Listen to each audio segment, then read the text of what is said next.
This will be no disrespect to Mr. Kelly and the present EPA, Scott Pruitt, and those of you that are pushing so hard for cleanup and restitution in this area. For the last 5 years, my life has been put on hold in order to make sure that I'm doing everything I can to protect my children from a burning radioactive landfill that sits 1.8 miles from my home. I am the founder of the West Lake Landfill Facebook and co-founder of Just Moms STL. Combined, these two groups have over 30,000 followers now. In 5.5 years, I have built a foundation through social media that educates this community of the potential dangers lurking in our soil, air, and water from the West Lake Bridgeton landfill. This is something EPA Region 7 has failed to do in 28 years. Most of this education came through EPA's own documents.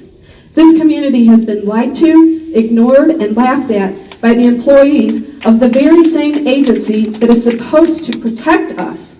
EPA is the oversight agency of the West Lake Landfill Superfund site, but has failed at its attempts and sat back and did nothing while a billion-dollar company organized and continued to spread lies and false information pertaining to the risk of human health from this site, patronizing us through community CAG meetings with smirks and grins to eye rolls and the famous quote from an EPA person that said, "I wouldn't have a problem living here, it's safe."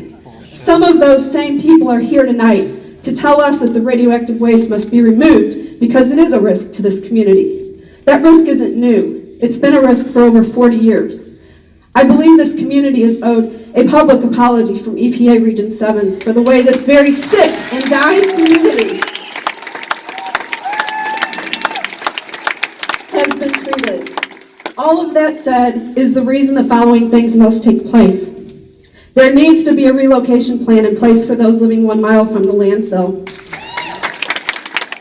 along with the property assurance plan for the purposes of the tax basis. In regards to the 16-foot depth excavation, this waste must be fully removed in areas where it is safe to do so, such as Area 2, no exception. The other areas must see waste removed to the safest level possible to human risk. The waste also must be disposed off-site, as this location sits in and prone to many natural disasters. It sits in the middle of a heavily populated metropolitan area, and there is no reason to keep it here.